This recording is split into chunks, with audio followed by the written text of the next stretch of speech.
I want to go over an important background story here.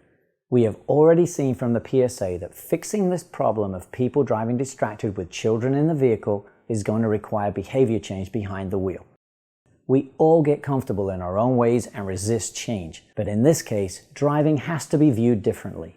We know that bad driving habits kill every day. We also know that new drivers are much more vulnerable to bad driving habits and bad driving behavior than experienced drivers, so they need more help. I spent a lot of time looking at examples of adult behavior change in research data before making this video. I knew I had to find a real-life example of behavior change exhibited by parents that related to driving, if indeed there was one. I needed this example so that it could motivate and encourage the people watching. A real-life example would also prove that parents and adults had actually made this kind of behavior change before. Just to give you an idea, consider these two examples I felt would not work. In the case of seatbelt use, laws and enforcement caused behavior change, but sadly, even today, 20 to 25% of drivers still don't wear them. In the case of drinking and driving, again, laws, harsh penalties, and enforcement caused the behavior changes which have reduced drinking and driving. Why don't these examples work for me?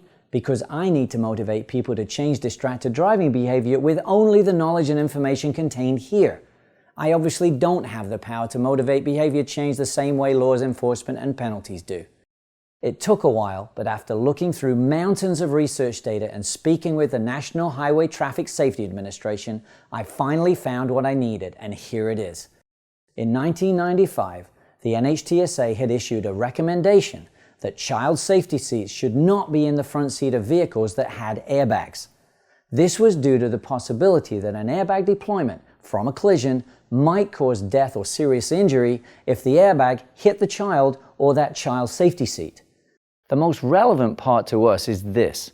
The NHTSA told me their 1995 recommendation caused an unprecedented change in parent behavior. In just a few months, we went from under 20% to almost 80% of child car seats now being installed in the rear seats of vehicles.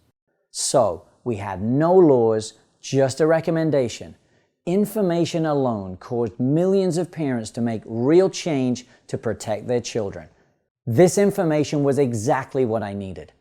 If a parent can consistently put their child's safety seat in the rear of a vehicle to protect them, after learning about a recommendation from the NHTSA, then I believe many parents, when armed with the knowledge and information from this video, will put their smartphones away and drive distraction-free to protect this generation of children.